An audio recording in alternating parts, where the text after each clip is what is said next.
Eh, ya saben que hoy es la quinta clase del estudio del Nuevo Testamento y básicamente pues hemos estado estudiando la infancia de Jesús, ¿sí? A través de los evangelios sinópticos.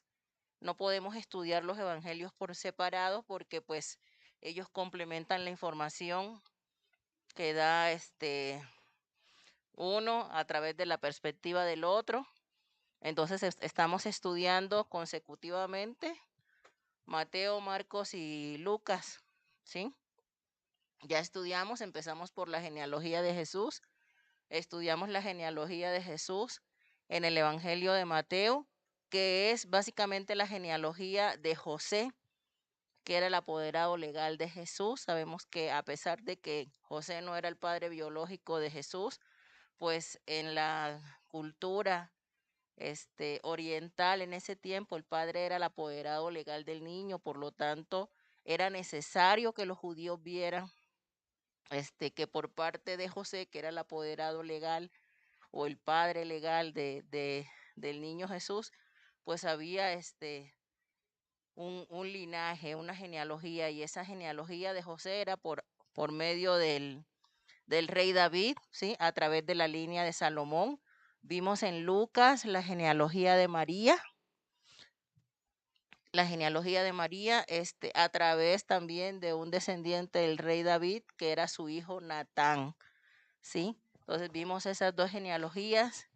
Posteriormente vimos la anunciación del ángel a María y vimos que también el Señor por medio de un sueño le reveló a José que el niño era concebido por el Espíritu Santo y el nombre que le iban a poner que era Jesús.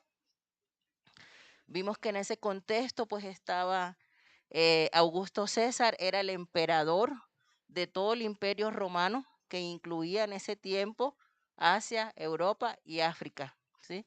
Eran los tres continentes conocidos que dominaba el imperio romano en ese tiempo en el cual nace el niño Jesús. Y el emperador en ese tiempo era Augusto César. Al mismo tiempo, sobre los países que el imperio romano dominaba, habían gobernantes escogidos por el imperio romano.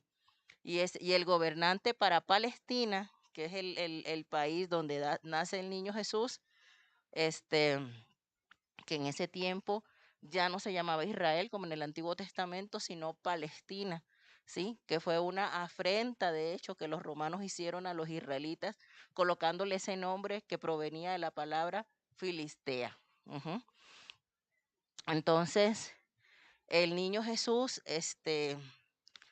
nace en ese contexto donde está gobernando Augusto César, que era el emperador, y el rey de los judíos, el rey de Palestina en ese momento era Herodes el Grande.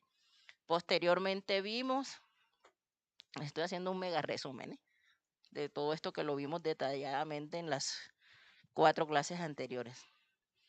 Posteriormente, vimos que 6 meses antes de que fuera anunciado el nacimiento de Jesús, hubo otro anuncio de otro niño que iba a nacer, que era Juan el Bautista.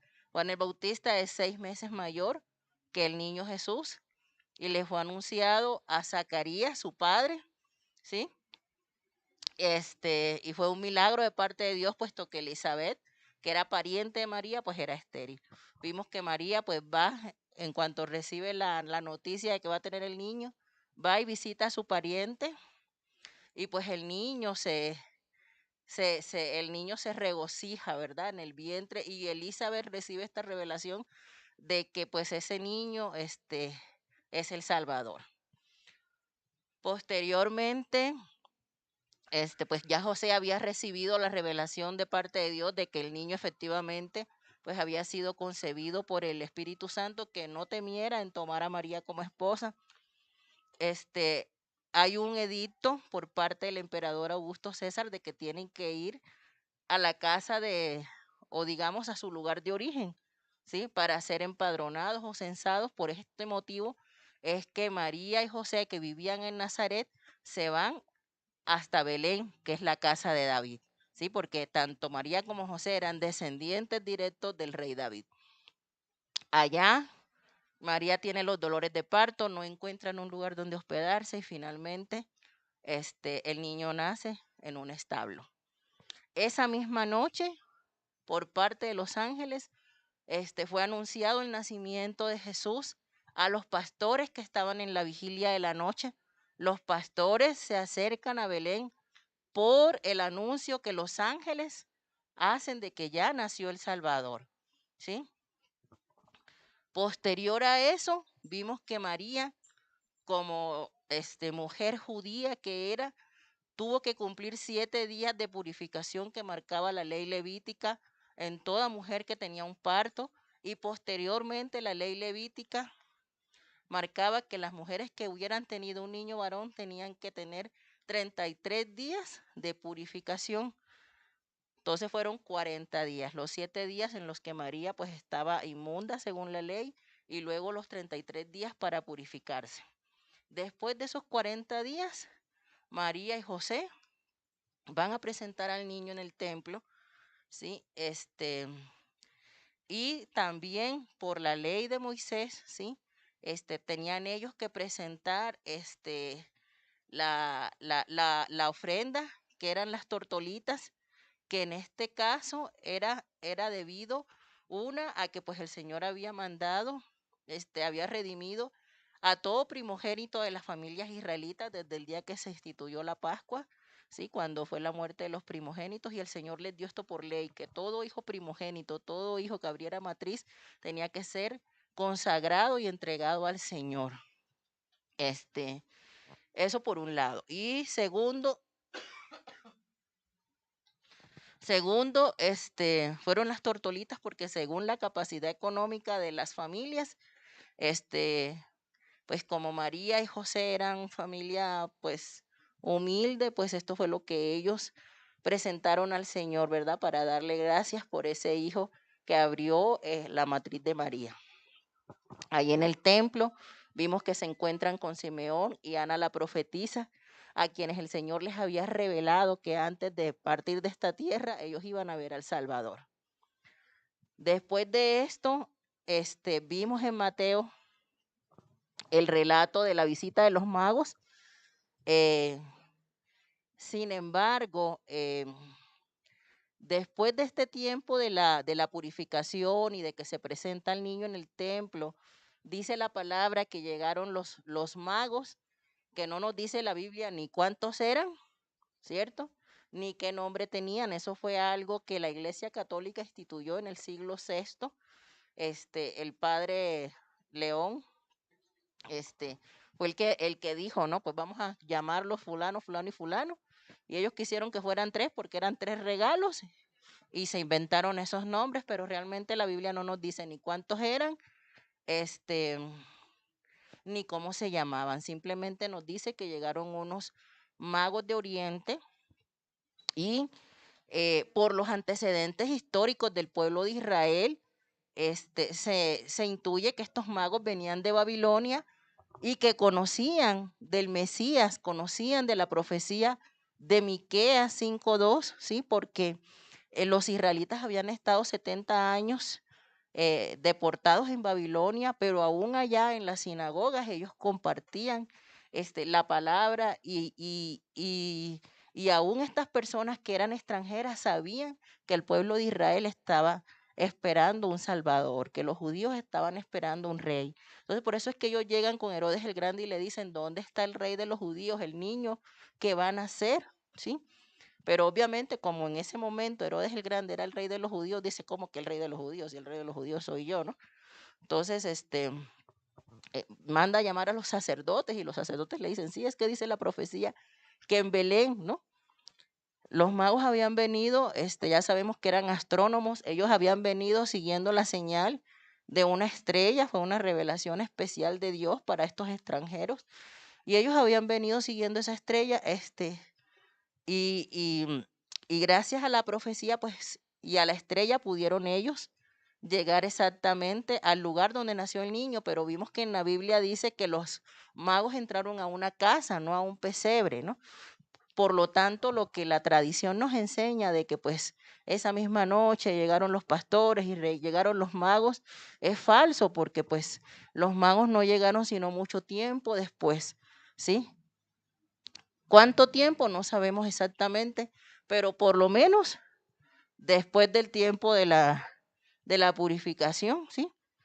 Y por lo menos cuando el niño tenía más o menos 2 años. ¿Por qué? Porque intuyendo el tiempo de la aparición de la estrella, fue que Herodes mandó a matar a todos los niños menores de 2 años.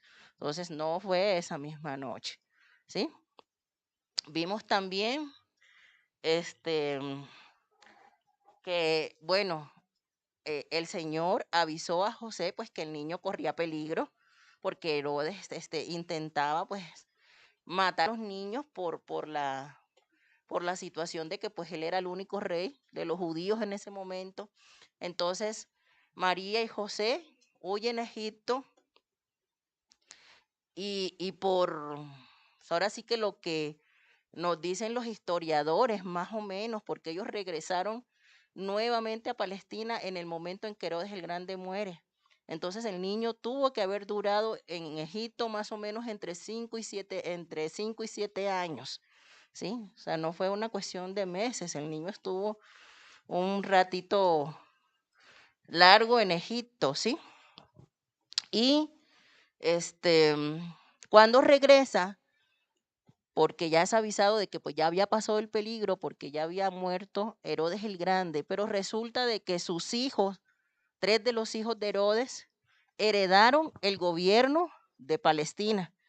Herodes tenía muchos hijos y tenía muchas mujeres, era un hombre malo, sanguinario, por eso la gente no lo quería, ¿sí? Y debido a que la gente no lo quería, él para congraciarse con los judíos fue que hizo las remodelaciones del templo y lo puso lujoso. Aquel templo de Zorobabel que era sencillo, él lo puso lujoso, él lo remodeló todo, pero eso era para congraciarse con los judíos porque los judíos no lo querían, ¿sí? Entonces, y de hecho hizo muchos templos más, ¿no? Hizo templos para todos los ídolos habidos y por haber en ese momento, ¿no?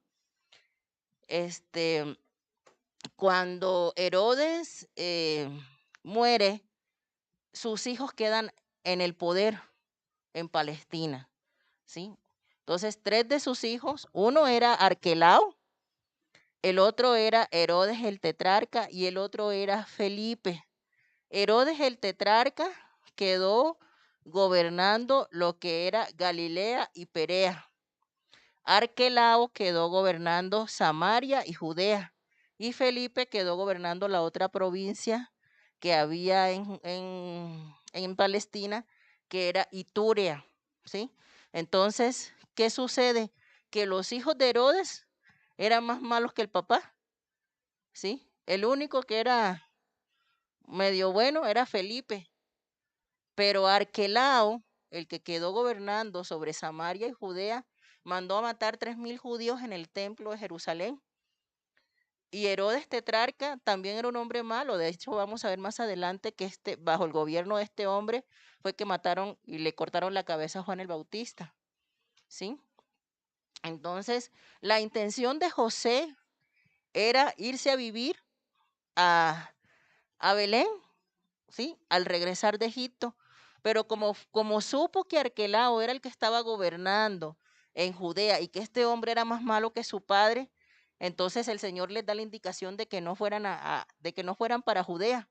Y por eso es que María y José deciden entonces irse a vivir a Nazaret, porque el profeta había dicho que el Señor iba a ser llamado Nazareno, ¿sí? Entonces ellos deciden irse a vivir a Nazaret y es en Nazaret donde Jesús pasa toda su niñez prácticamente y toda su juventud, como un niño judío normal, aprendiendo el oficio de su padre, yendo los sábados a la sinagoga, ¿sí? Ayudando en las tareas del hogar, como un niño judío normal. Ya sabemos que los niños judíos a los 12 años eran llamados hijos de la ley, porque los niños judíos a los 12 años ya se sabían el Pentateuco, ya conocían la ley de Moisés. Entonces a los 12 años ellos son llamados hijos de la ley y les hacen una ceremonia especial. Este, Entonces, es en este momento cuando los padres de Jesús, como ya Jesús cumplía 12 años, cumplió 12 años y ya es un hijo de la ley, ya el niño puede participar activamente en las fiestas judías. Y ahí fue que nos quedamos, ¿cierto? Entonces, vemos que a los 12 años Jesús va con su papá y su mamá a la fiesta de la Pascua. Había tres fiestas que los judíos celebraban en Jerusalén, ¿sí? Y tenían que movilizarse desde sus lugares donde ellos vivieran hasta Jerusalén, donde estaba el templo. Y esas tres fiestas eran la Pascua, la fiesta de los tabernáculos y el Pentecostés, ¿sí? Que era la fiesta de las cosechas en el Antiguo Testamento. Entonces, el niño va con sus papás, este, a esta fiesta de la Pascua y se desplazaron desde Nazaret hasta Jerusalén, que era un viaje largo. Era un viaje de más o menos unos 5 días, porque pues en ese tiempo no había Uber, acuérdense, ni avión, ni nada de eso, pues todo era en el carrito de don Fernando, un ratito a pie y otro caminando, ¿verdad? Entonces, este, ese fue un día de un viaje de varios días. Eran 100 kilómetros desde Nazaret hasta Jerusalén, a pie, ¿sí? Pues obviamente como niño, ¿verdad? El niño pues debió haberse maravillado con la majestuosidad del templo y con todo lo que había en Jerusalén, que era la capital de Palestina en este momento. Vamos a leer Lucas capítulo 2, por favor.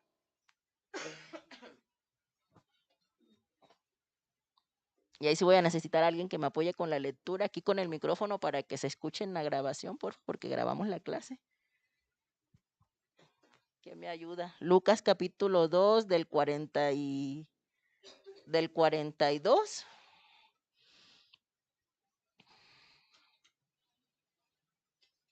Del 41 al 45 vamos a leer primero.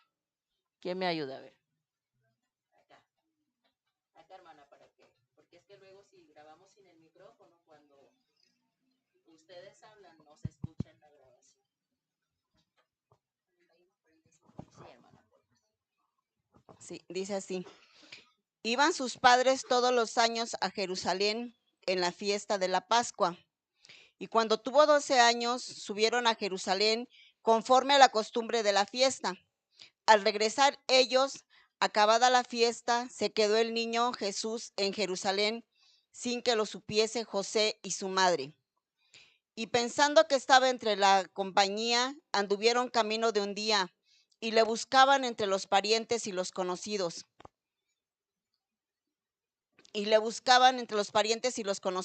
Pero como no le hallaron, volvieron a Jerusalén a buscarle. Bueno, sucede que cuando los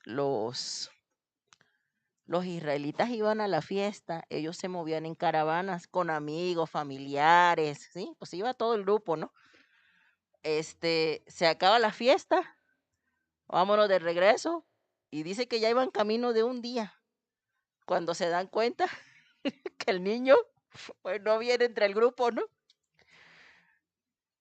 Este, pues yo pues en ese tiempo obviamente que pues no había inseguridad, yo creo, como hoy día, ¿no? Porque pues hoy día, pues uno aquí, ¿no? Hasta te venden el ese para que amarres al niño como si fuera perrito, ¿no? Pero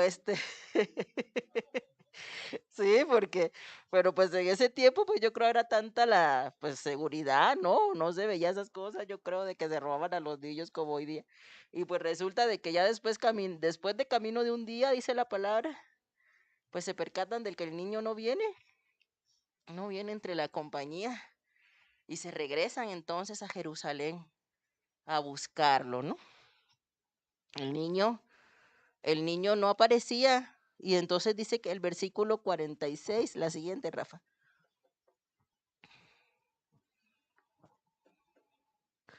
Aconteció que 3 días después, imagínense, o sea, 3 días después de estar buscando, hallaron, después le hallaron en el templo, sentado en medio de los doctores de la ley, oyéndoles y preguntándoles. Y todos los que le oían se maravillaban de su inteligencia y de sus respuestas. Entonces, ya pues el niño se estaba estrenando, ¿verdad? Como hijo de la ley y estaba en el templo preguntando y respondiendo también lo que las preguntas que hacían los maestros de la ley y los todos los que estaban ahí en el templo se maravillaban de la manera en la que un niño tan pequeño les contestaba, ¿verdad? Porque aquí ya habíamos leído anteriormente que el niño crecía, ¿verdad? Y se llenaba de sabiduría y que la gracia de Dios estaba sobre él. Entonces, no era cualquier niño, ¿verdad? Era un niño especial. Entonces, la dice el versículo 48, cuando le vieron se sorprendieron y dijo su madre, hijo, ¿por qué nos has hecho así? He aquí tu padre y yo te hemos buscado con angustia. Entonces él les dijo, ¿por qué me buscáis? ¿No sabíais que en los negocios de mi padre me es necesario estar? Mas ellos no entendieron las palabras que les habló. Aquí el niño se refiere a Dios como su padre. O sea, es un niño que ya tiene conciencia de que Dios es su padre, ¿sí? Pero a los que parece que ya se les había olvidado, eran los papás, ¿cierto? Porque dice que ellos no entendieron, ellos no comprendieron cuando el Señor Jesús les dijo que él estaba en los negocios de su padre. Dice, y Jesús crecía en sabiduría y en estatura y en, no, perdón, dice, y descendió con ellos y volvió a Nazaret y estaba sujeto a ellos. Y su madre guardaba todas estas cosas en su corazón. Y Jesús crecía en sabiduría y en estatura y en gracia para con Dios y para con los hombres. Entonces yo creo que ya dice que María guardaba todas estas cosas en su corazón. Yo creo que ella, como toda mamá, ¿verdad?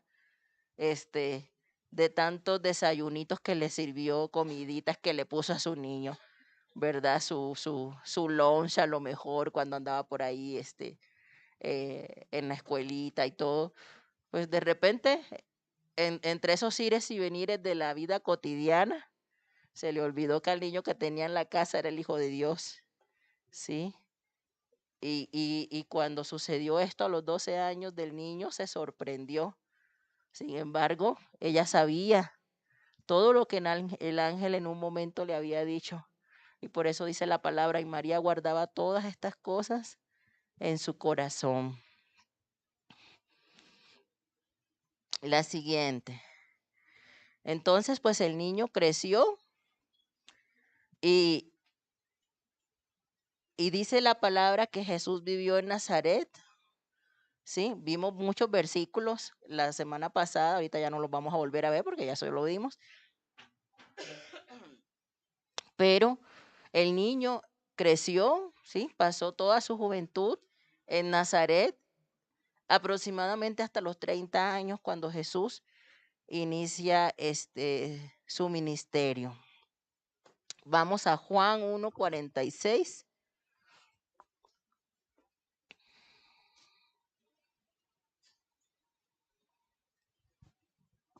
Dice la palabra, Natanael le dijo, ¿de Nazaret puede salir algo de bueno?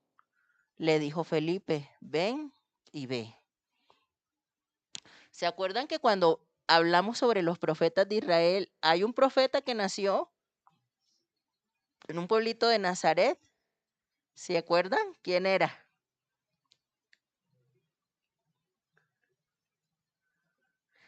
Hay un profeta que era de esa tierra, pero también aquí Natanael hace esa pregunta, yo creo que también ya se le había olvidado. Jonás, ¿recuerdan? Cuando hablamos de Jonás, este, Jonás era de ahí Y sin embargo, decían como que de Nazaret puede salir algo bueno, a pesar de que ya ellos habían conocido un profeta, que era de esa tierra.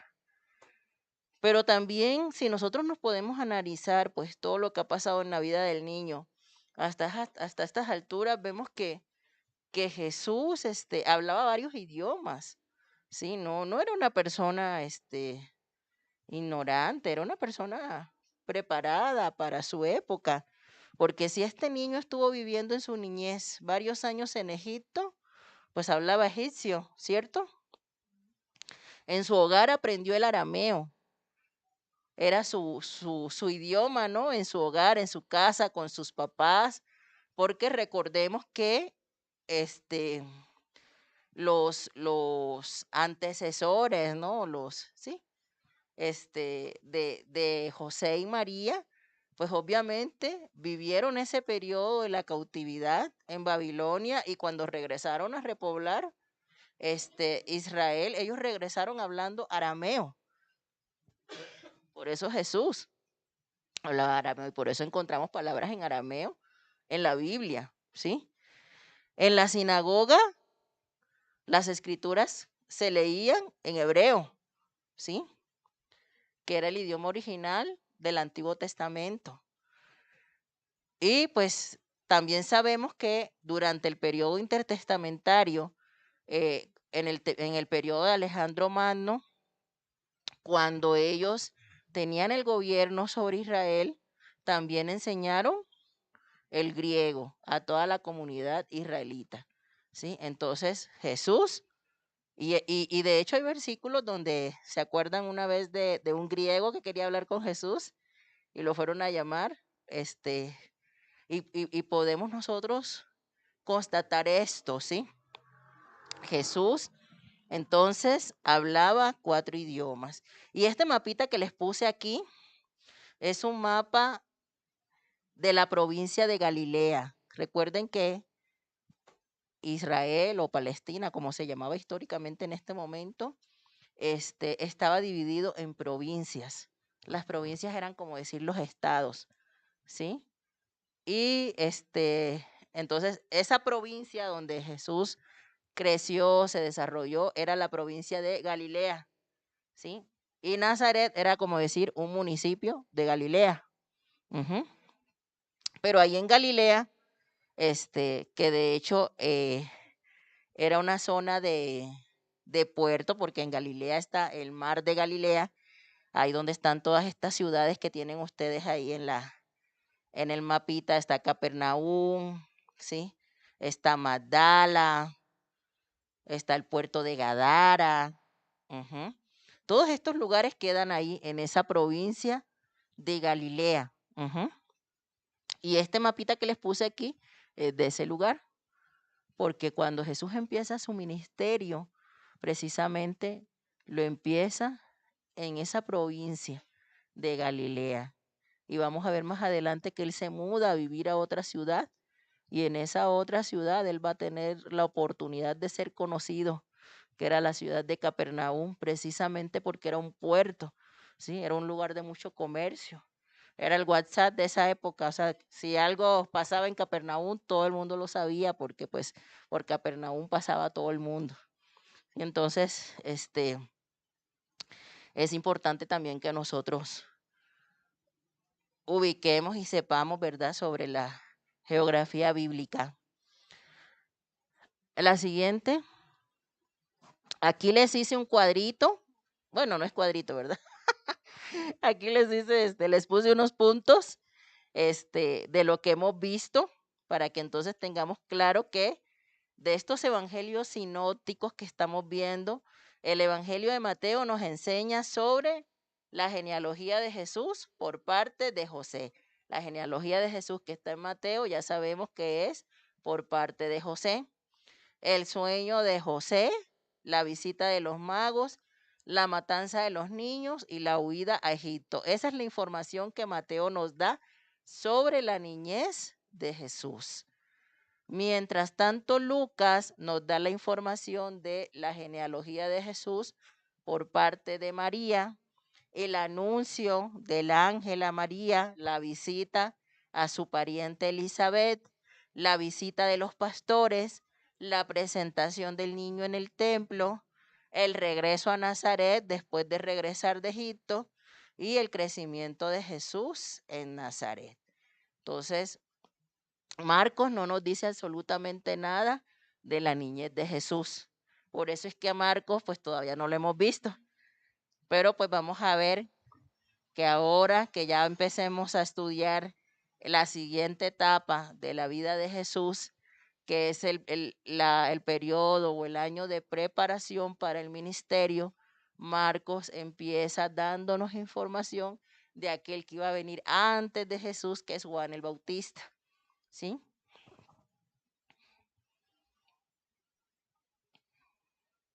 La siguiente. Es una foto del mar de Galilea, donde algún día iré si el Señor me lo permite. Yo sí quisiera ir a conocer. Pero bueno, solo Dios sabe, ¿verdad? Si le concede esa dicha a su hija. Bueno, y este es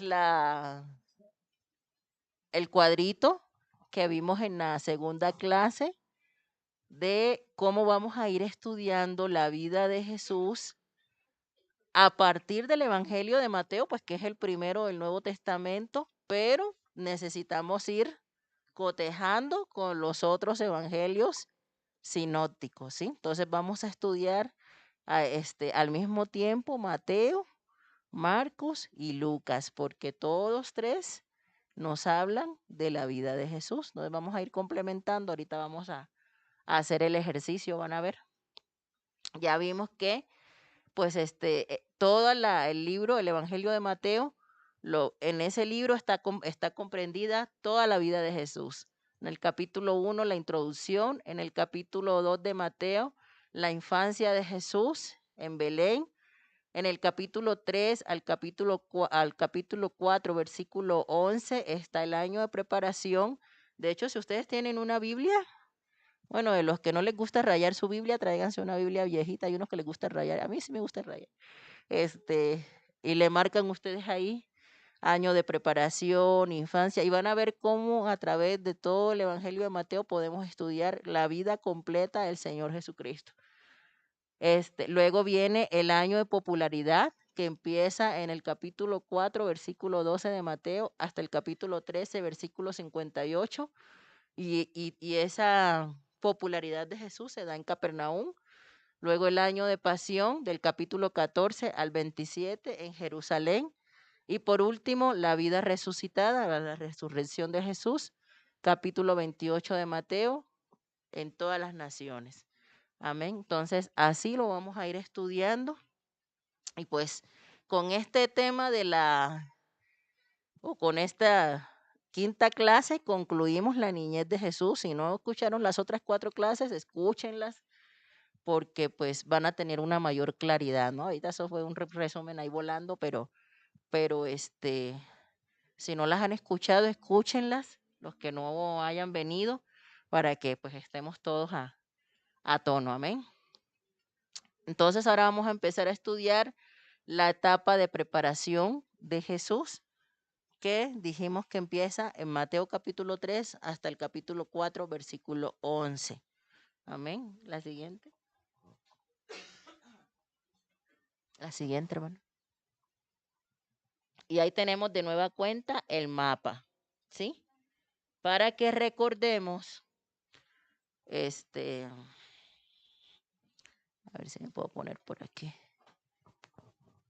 Aquí tenemos el mar de Galilea, el río Jordán que atraviesa, o sea, parte Palestina a la mitad prácticamente. Este es el río Jordán. Este es el mar Muerto. Todo esto verde es la provincia de Galilea. Y allí vamos a encontrar lugares como Nazaret, como Magdala, como Capernaum, ¿sí? De hecho, aquí están, aquí se alcanza a ver. Ajá. Aquí creció el niño Jesús. Aquí en Galilea, específicamente en la aldea de Nazaret, vivían José y María, ¿sí? Entonces ya sabemos que cuando hubo lo del censo, ellos tuvieron que viajar desde acá hasta acá. ¿Dónde está Belén? No lo veo. Yo creo que aquí, por aquí. Ellos tuvieron que hacer un viaje desde acá hasta acá, ¿sí? Para ser empadronados. Ajá. Cuando fueron al templo a celebrar la fiesta de la Pascua, tuvieron que hacer un viaje desde Nazaret hasta Jerusalén. ¿Sí ven la distancia? ¿Sí? Y ya sabemos que Galilea y Perea eran gobernadas, entonces ya en este momento en el que Jesús empieza su año de preparación por Herodes el tetrarca. Grábense ese nombrecito, y ese hombre gobernaba aquí y acá. Y ese de Herodes el Grande, ¿sí? Y ese fue el que mandó a matar a Juan el Bautista, ¿sí? En Ituria, que es lo rojo que está hasta arriba, gobernaba Felipe, ¿sí? Y aquí en Samaria y Judea gobernaba Arquelao. Pero ahorita vamos a ver que ya para este tiempo, eso fue en la niñez de Jesús, ya para este tiempo, Arquelao había sido destituido por su crueldad tan grande. Entonces, en Samaria y en Judea quedó gobernando el famoso Poncio Pilato. Ajá, ahorita lo vamos a ver.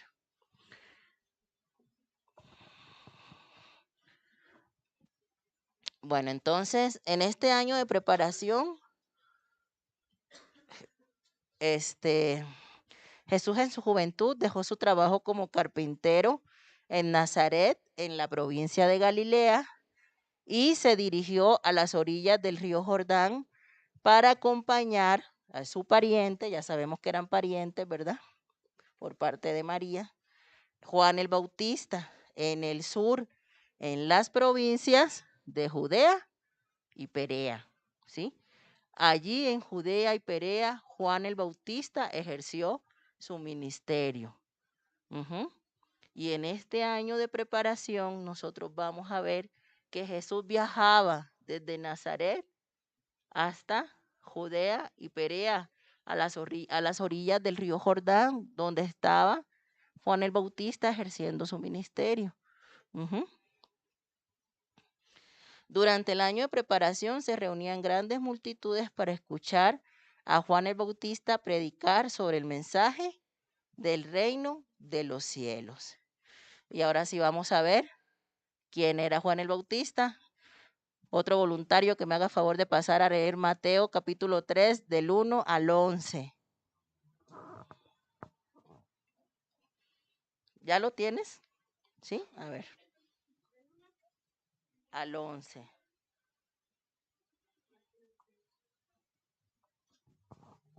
En aquellos tiempos, en aquellos días que diga, vino Juan el Bautista predicando en el desierto de Judea y diciendo, arrepentíos, porque el reino de los cielos se ha acercado.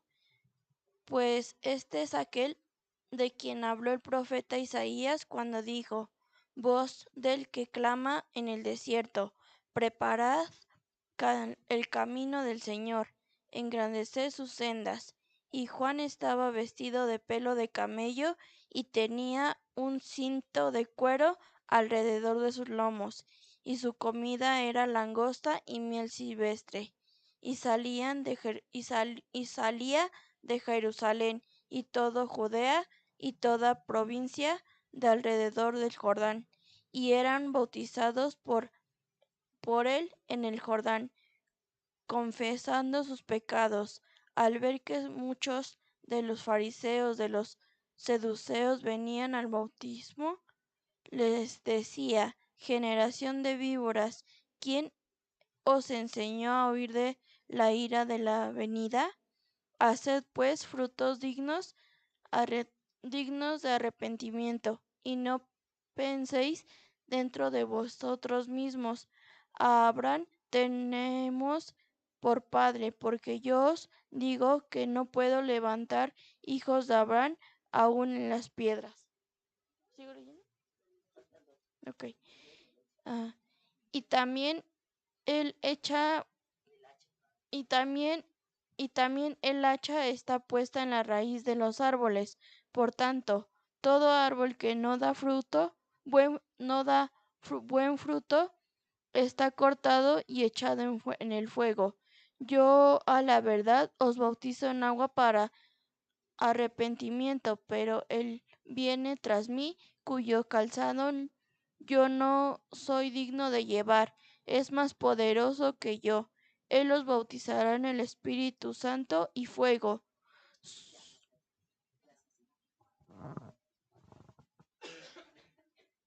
Entonces, aquí nos habla de la profecía de Isaías. Esa profecía de la cual nos habla Mateo está en Isaías 43, dice: voz que clama en el desierto, preparad camino a Jehová, enderezad calzada en la soledad a nuestro Dios. Entonces, nos dice también Mateo que las vestiduras de Juan el Bautista eran pelo de camello, que tenía un cinto de cuero alrededor de sus lomos, que su comida eran langostas y miel silvestre. Una dieta así como la de nosotros. Las personas venían a él, las personas, dice que salían, ¿verdad? De los pueblitos de Judea para ser bautizados, confesando sus pecados. Los fariseos y los saduceos, bueno, ahí no hemos llegado todavía. ¿Cuál era el mensaje de Juan el Bautista? Juan el Bautista decía: arrepentíos porque el reino de los cielos se ha acercado. Ya vimos que el principal tema del Evangelio de Mateo es el reino de los cielos, ¿sí? Mateo nos habla del reino de los cielos. Y Mateo está escrito, o sea, o dirigido para el pueblo judío para probarle a ellos que Jesús es el rey de los judíos, ¿sí? Entonces, este mensaje que daba Juan el Bautista: arrepentíos porque el reino de los cielos se ha acercado, hablaba sobre la venida de Jesús, sobre el inicio del ministerio de Jesús en la tierra, porque ya sabemos que Jesús vino a traer el reino de los cielos, ¿sí? Pero no era un reino como el que ellos estaban acostumbrados a ver a través de los diferentes reyes que tuvo el pueblo de Israel, que eran reyes que vivían en la riqueza, que conquistaban tierras con batallas, que destruían a sus enemigos con violencia. No era un reino así, era un reino, dice la palabra, de justicia, paz y gozo, ¿cierto? Ese es el reino del Señor. Entonces, por eso los judíos no entendieron, ¿verdad? Cómo es que ellos ya tienen un prototipo de rey, un rey como David, un rey como Salomón, ¿sí? Y cómo es que Jesús viene diciendo que él es el rey, pero pues entra en un pollino de asno, pero que es aparentemente destruido por el imperio romano en la cruz. Entonces ellos no pudieron aceptar eso, entender eso en su mente. Pero efectivamente Jesús venía a traer el reino de los cielos, y antes de que empezara el ministerio de Jesús, Juan el Bautista, ¿sí? Estaba abriendo camino para ese ministerio, invitando a las personas al arrepentimiento. Y dice: pues este es aquel de quien habló el profeta Isaías cuando dijo: voz que clama en el desierto, preparad el camino del Señor. A eso vino Juan el Bautista, a preparar el camino para el Señor, ¿sí? Él invitaba a las personas a que tuvieran un arrepentimiento, a que enderezaran su camino, y les decía a las personas que en el versículo 8 dice: haced pues frutos dignos de arrepentimiento, porque venían los fariseos y venían los saduceos, que ya estuvimos hablando también de estos personajes. Vamos a poner las diapositivas, Rafa, para recordar quiénes eran estos personajes.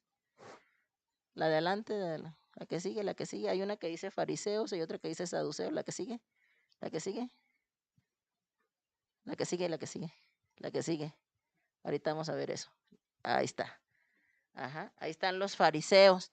Los fariseos eran un grupo religioso de la época, ¿sí? Ellos surgieron desde el periodo intertestamentario. Y estos fariseos ya sabemos que eran rígidos, eran legalistas, ellos le añadían a la palabra.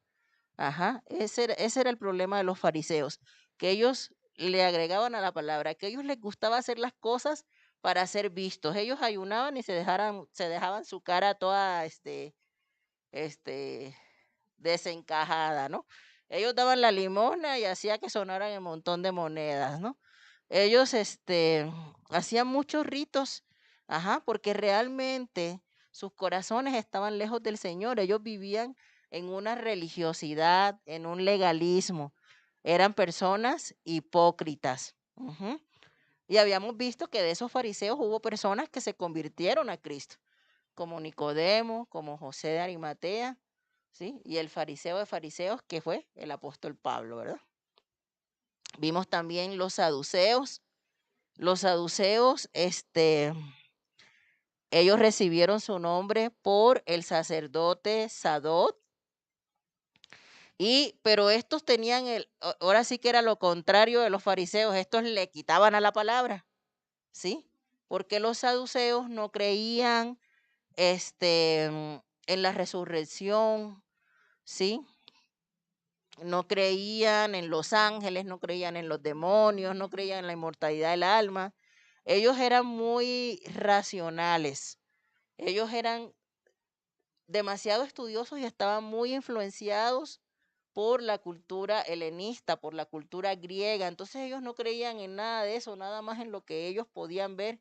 Entonces los fariseos le agregaban a la palabra, pero los saduceos le quitaban a la palabra, ¿sí? Ellos lo que no se podía razonar, no lo creían. Y los saduceos, pues está Anás y Caifás, estos sacerdotes del tiempo de Jesús, ellos eran saduceos. Ahora sí, devuélvete, Rafa, porfas. A la donde está, ahí está. Entonces, aquí dice Mateo, en el versículo 7, dice, al ver él que muchos de los fariseos y de los saduceos venían a su bautismo, les decía, generación de víboras, ¿quién os enseñó a huir de la ira venidera? Haced pues frutos dignos de arrepentimiento.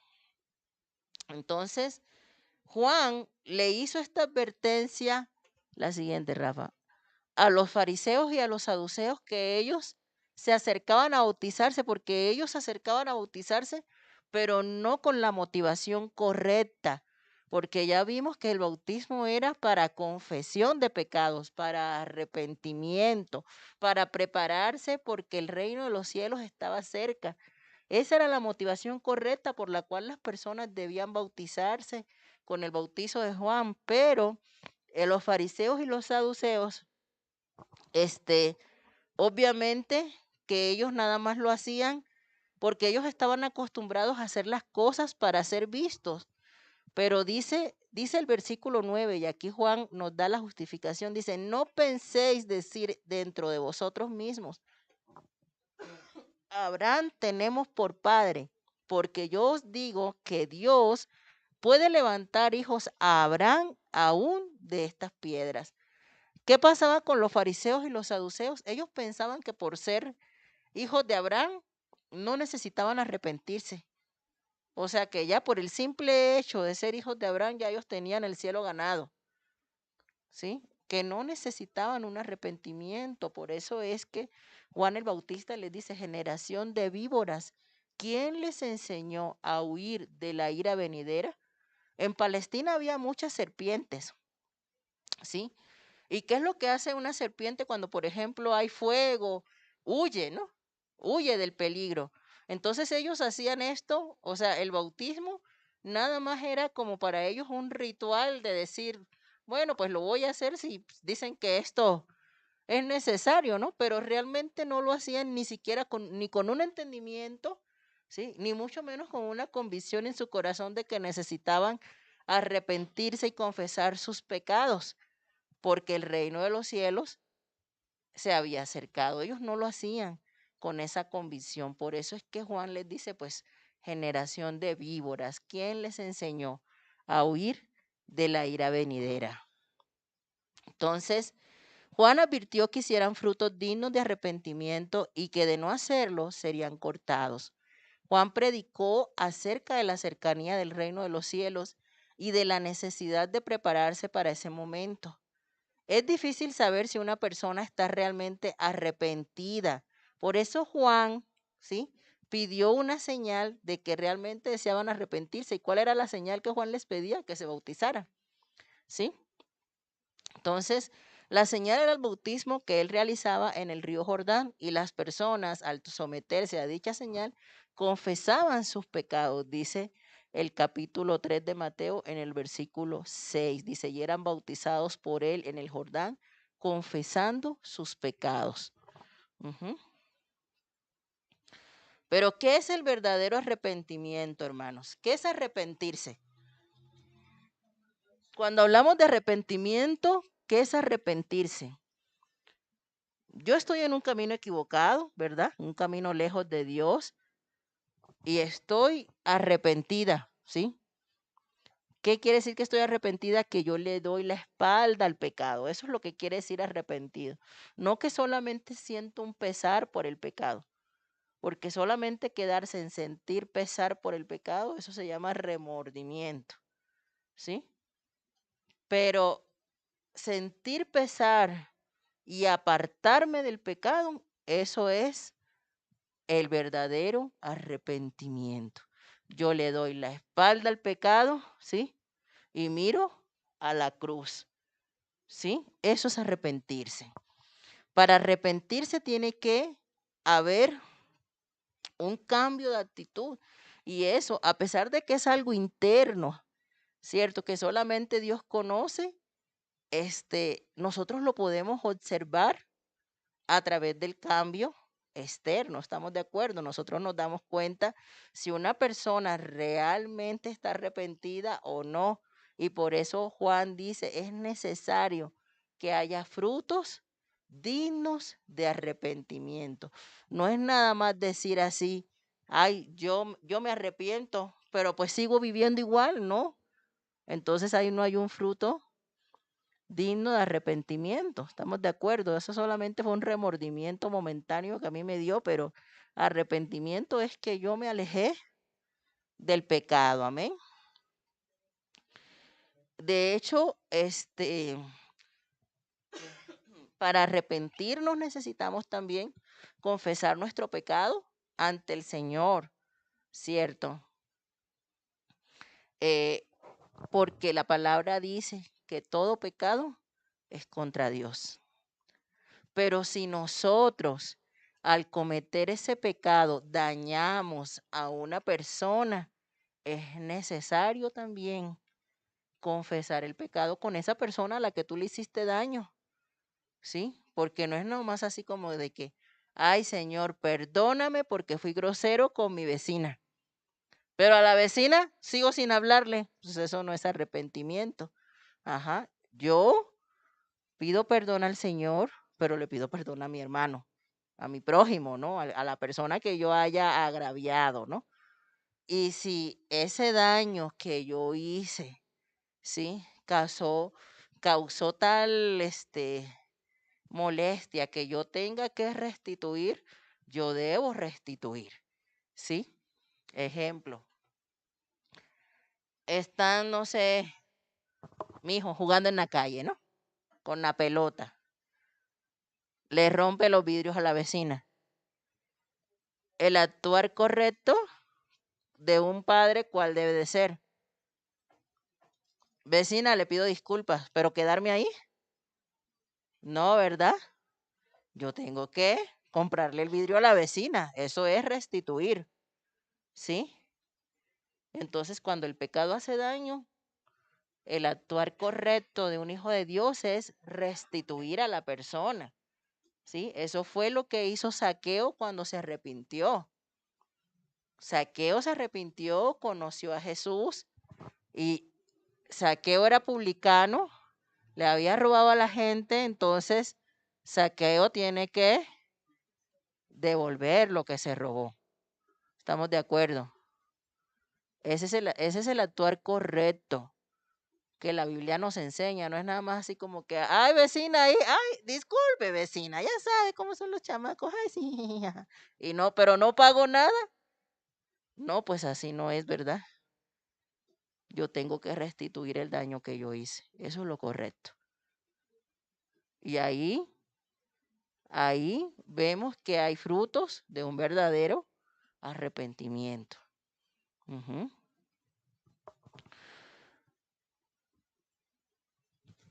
Y bueno, para nosotros, ¿quién es el que produce ese fruto? El Señor Jesús. Vamos a Juan 15:5.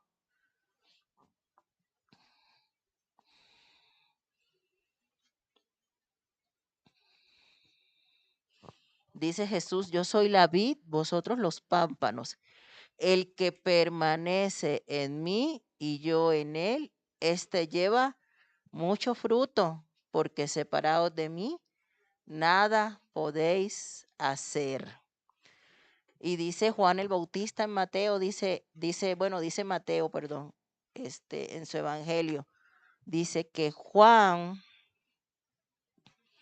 bautizaba, dice el versículo 11, dice, yo a la verdad os bautizo en agua para arrepentimiento, pero el que viene tras mí, o sea, Jesús, cuyo calzado yo no soy digno de llevar, es más poderoso que yo.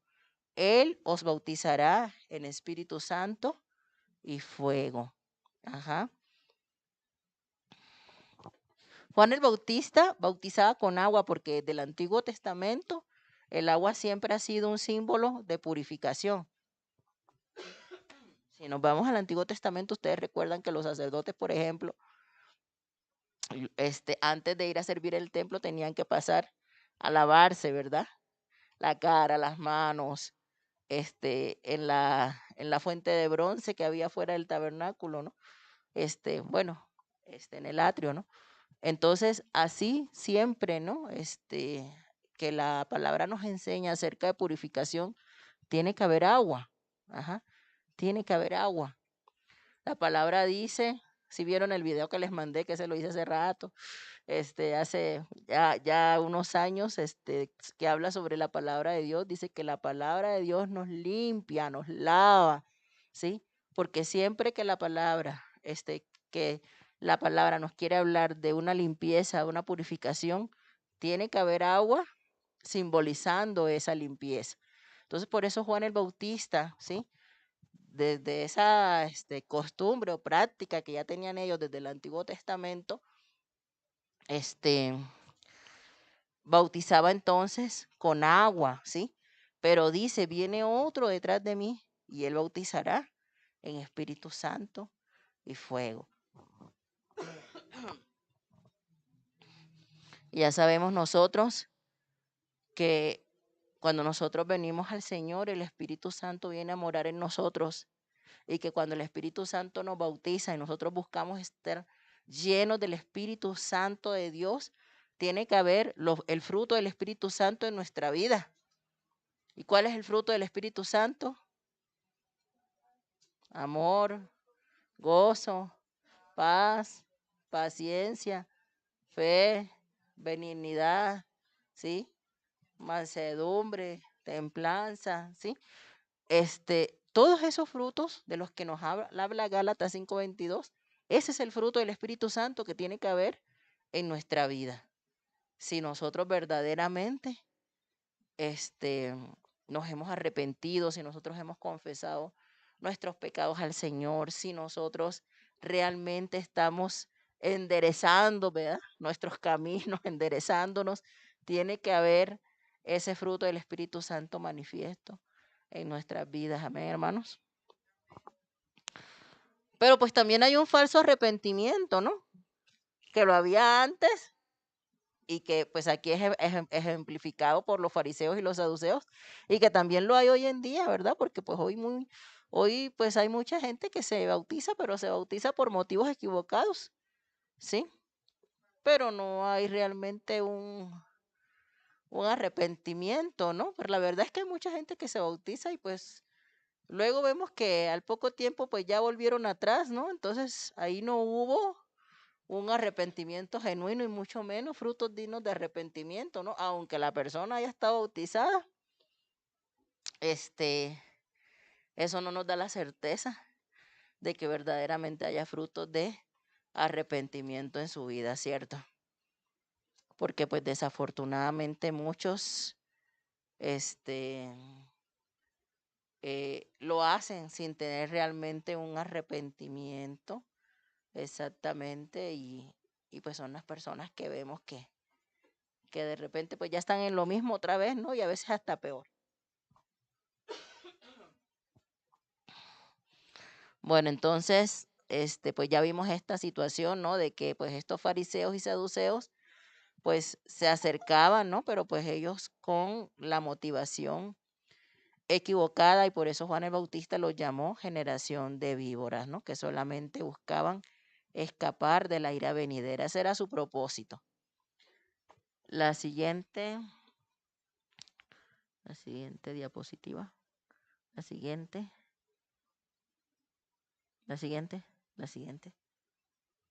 Ahí está. Entonces, ahora sí, vamos a hacer el ejercicio con los evangelios sinópticos, ¿sí? Y aquí ya vemos que los tres se emparejan exactamente, porque de este tema de la predicación de Juan el Bautista nos habla Mateo, nos habla Marcos y nos habla Lucas, ¿sí? Y también nos habla, estos tres evangelios nos hablan de otro acontecimiento que sucede más adelante, que es el bautismo de Jesús y también la tentación de Jesús. Esos tres eventos de la etapa de preparación, ¿sí? Se encuentran en los tres evangelios sinópticos. En los tres, tanto Mateo como Marcos como Lucas, hablan de la predicación de Juan el Bautista, del bautismo de Jesús y de la tentación de Jesús, ¿sí? Ahora, estamos viendo ahorita la predicación de Juan el Bautista. Vamos a ver qué datos son los que nos aporta, Marcos. Vámonos a Marcos. Marcos capítulo 1. Ahí quédese en esa diapositiva, hermano. Vamos a hacer el ejercicio. Marcos capítulo 1.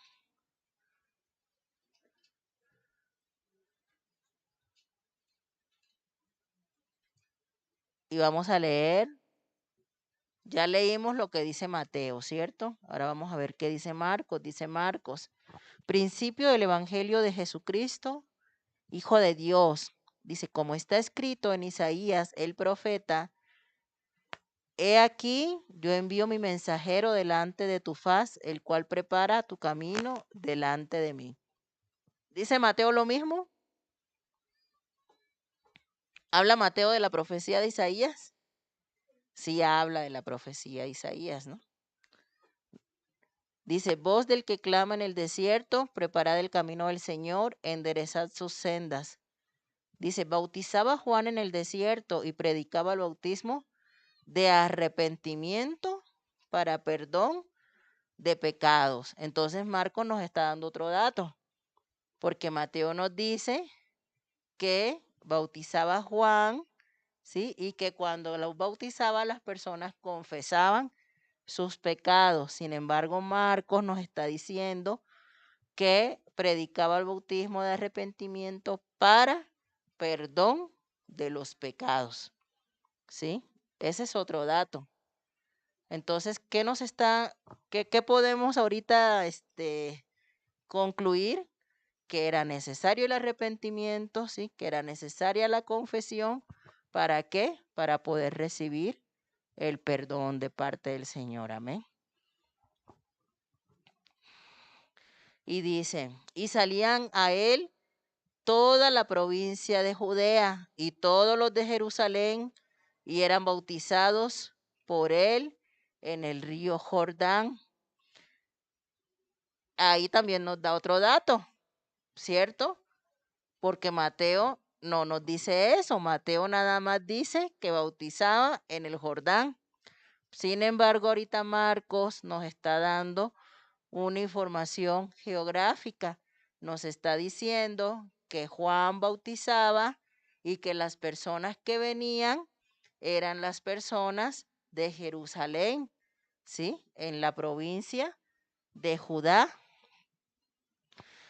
Seguimos, dice, y Juan, bueno, y también ratifica que las personas confesaban sus pecados, dice, confesando sus pecados. Y Juan estaba vestido de pelo de camello, tenía un cinto de cuero alrededor de sus lomos, comía langostas y miel silvestre. Ahí él y Mateo pues dicen lo mismo, ¿verdad? Dice, y predicaba diciendo, viene tras mí el que es más poderoso que yo, a quien yo no soy digno de desatar encorvado la correa de su calzado. Yo a la verdad os he bautizado con agua, pero él os bautizará con Espíritu Santo. Ujú. Hasta ahí. Entonces, aquí nos dice, Mateo nos decía en que estaba en el Jordán, pero aquí nos dice de qué lado del Jordán, porque ya sabemos que el Jordán atravesaba varias provincias, ¿verdad? Entonces, si yo me quedo con lo que dice Mateo, pues me puedo imaginar que estaba en cualquier punto. Sin embargo, Marcos es más específico y nos dice que estaba del lado de la ribera que daba con la provincia de Judea, ¿cierto? Entonces ya puedo ir a ubicar ya, ahora sí exactamente, dónde era que bautizaba Juan el Bautista. Ahora vamos a Lucas.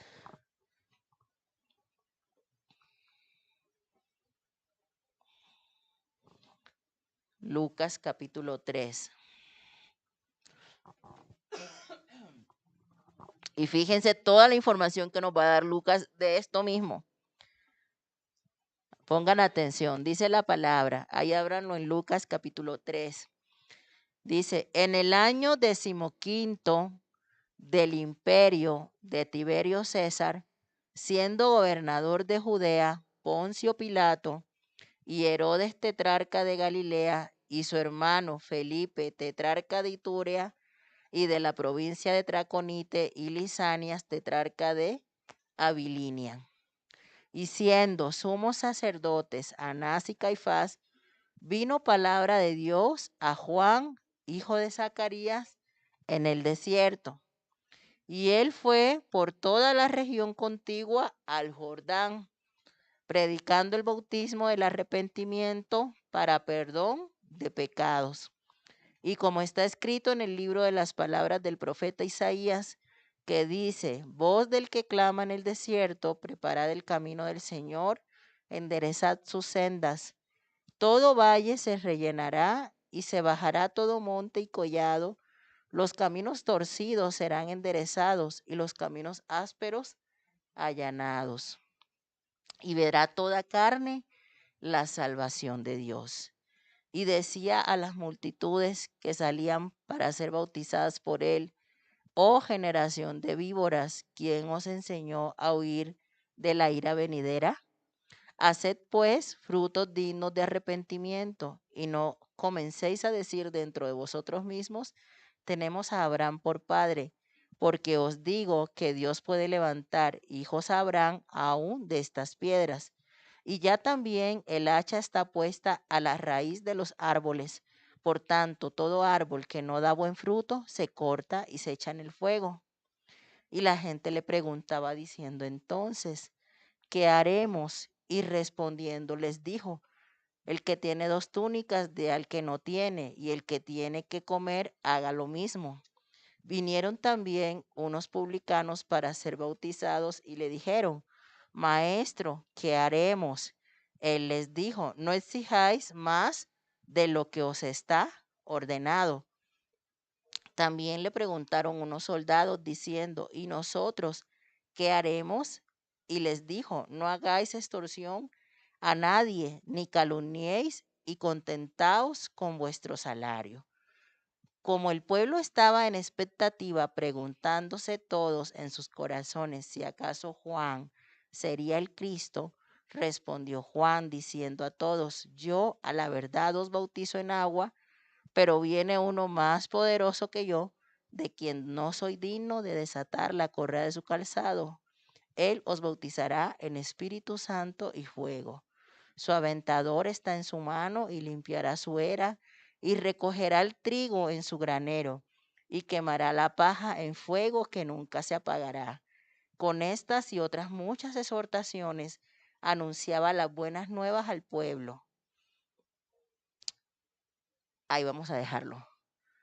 Pero miren, ahora sí, comparando Mateo, Marcos y Lucas, toda la nueva información que nos da Lucas del mismo acontecimiento que es que la predicación de Juan el Bautista. Vemos que la información que nos da Lucas es más amplia en el sentido de qué era lo que predicaba Juan, en el sentido de que, en el sentido de que eran muchas las multitudes que venían a bautizarse, ¿sí? Y a todos Juan les decía, generación de víboras. ¿Qué otro aporte nos da? A ver, ustedes, ¿qué otra cosa notaron? Porque hay muchas, ¿eh? ¿Qué otra cosa?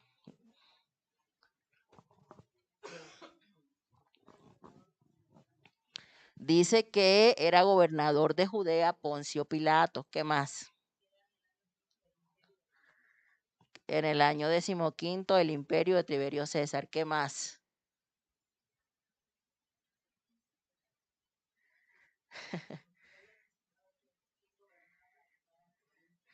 Fíjense, Marcos hace énfasis en el contexto geográfico en el cual está Juan. Lucas hace énfasis en el contexto histórico. Lucas, como buen historiador, tuvo que meterle más información porque si no, no estaba tranquilo, ¿verdad? Entonces, Lucas nos dice que en este momento de que empieza Juan el Bautista su ministerio, el que estaba como emperador del imperio romano era Tiberio César. ¿Qué pasó aquí? Porque si nos vamos atrás de cuando se hizo el censo, de cuando Jesús era un niño, el que estaba como, que estaba como emperador del imperio romano era Augusto César, ¿sí se acuerdan? Augusto César fue el que dio la orden de empadronar a todas las personas. Sin embargo, ahorita vemos que Augusto César, pues, no está, ¿sí? Pues lo que sucede es que, pues sacando cuentas, estamos de acuerdo que del momento en que se hace el censo hasta este momento en el que Jesús está próximo a empezar su ministerio, que ya han pasado 30 años prácticamente, pues ya Augusto César no estaba gobernando. De hecho, ya Augusto César había muerto hace 15 años y estaba gobernando entonces Tiberio César, ¿sí? Que de hecho estuve leyendo un poco sobre este hombre y dicen que este emperador Tiberio César era llamado el hombre más triste del mundo, porque, bueno, porque dicen que su mamá se murió cuando él era niño, que cuando él era joven se murió su papá y que Augusto César, pues ya saben que pues esos reinados pues se heredaban, ¿no? Pues eran como dinastías. Había ya puesto el ojo en Tiberio para que pues fuera él quien lo reemplazara cuando Augusto se muriera. Entonces empezaron a poner pues compromisos serios sobre sus hombros, ¿no? Desde que él era muy jovencito y que pues siempre era como una persona muy melancólica, muy apartada de los demás, ¿no? Y por eso fue considerado dentro de, pues, de esa historia de los emperadores romanos como el emperador más triste del mundo, el hombre más triste del mundo. Entonces, pues ya sabemos que ahorita pues está gobernando Tiberio César. Pero encontramos otro dato interesante y es que en este momento el gobernador de Judea era Poncio Pilato. Perdón. Poncio Pilato era romano. Ajá. ¿Qué diferencia? Bueno, ya sabemos que quien estaba gobernando antes Samaria y Judea era Arquelao, hijo de Herodes el Grande. Ajá. Cuando murió Herodes el Grande, entre los tres hijos se dividieron el gobierno de las diferentes provincias. Arquelao era el gobernador de Judea, pero Arquelao como era muy cruel, ¿sí? La misma gente pues pidieron, ¿no? Su cambio y entonces los emperadores romanos lo quitaron y pusieron en su lugar a un romano. Ajá, y este romano era Poncio Pilato. Ujú. Esto es importante porque ya sabemos que ningún judío reinaba, ¿eh? Ningún judío era rey sobre sus propios compatriotas, siempre eran extranjeros, porque Herodes tampoco era judío.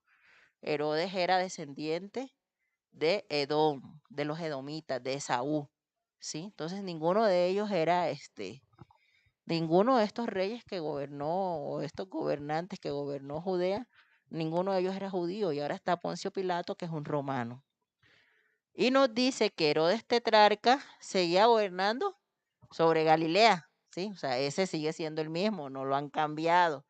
Y su hermano Felipe sigue gobernando sobre Ituria, ese también sigue siendo el mismo, tampoco ha cambiado nada. Y fíjense, vayan quedándose estos datos, porque esto después se va aquí a armar un merequetengue entre estos hermanos, sí. Entre estos hermanitos se forma un merequetengue. Y por eso es que le terminan cortando la cabeza a Juan el Bautista, ¿sí? Por el problema que hay entre los Herodes. Entonces, nos da otro dato, Lucas, y es que los sacerdotes eran Anás y Caifás. Y estos dos personajes, pues los vamos a ver hasta el final de la vida de Jesús, porque pues cuando a Jesús lo van a crucificar, va precisamente a un juicio religioso delante de estos dos personajes, Anás y Caifás, ¿sí?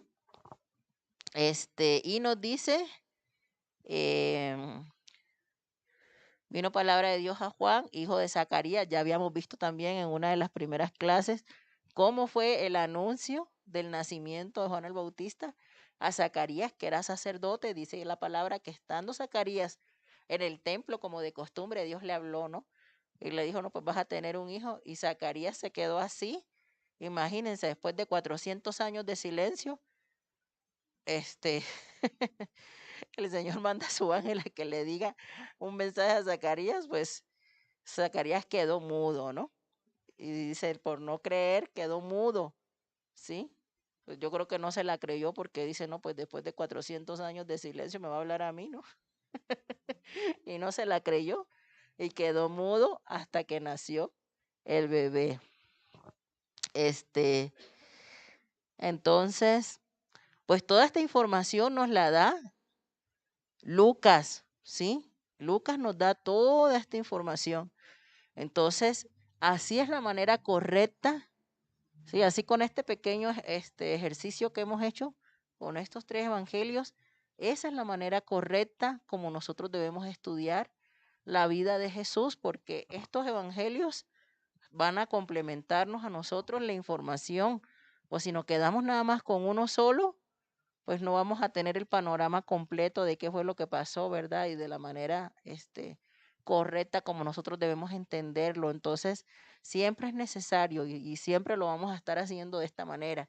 Al estudiar la vida de Jesús, vamos a ir revisando los tres evangelios al mismo tiempo para que podamos complementar la información. ¿Sí? Entonces, la siguiente. Bueno, ahí está Marcos, y Marcos nos dice sobre en qué ribera del río Jordán. La siguiente, ahí se los puse en las diapositivas para que la siguiente, para que cuando lo estudien, pues ahí tengan la información. Estos fueron los gobernantes que cambiaron, Augusto César y Arquelao. Ajá, fueron cambiados por quién, por Tiberio César y por Poncio Pilato. Esto igual, ya se los expliqué. Y bueno, ahorita aquí nos vamos a quedar. Aquí nos vamos a quedar en la predicación de Juan el Bautista para que la próxima clase analicemos lo siguiente, que es el bautismo de Jesús. Pero bueno, antes de acabar esto, vamos a ver otra porción.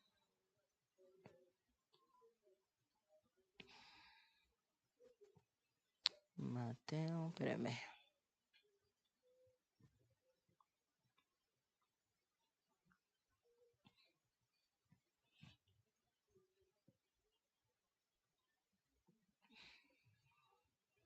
Bueno, sí, vamos a quedarnos ahí.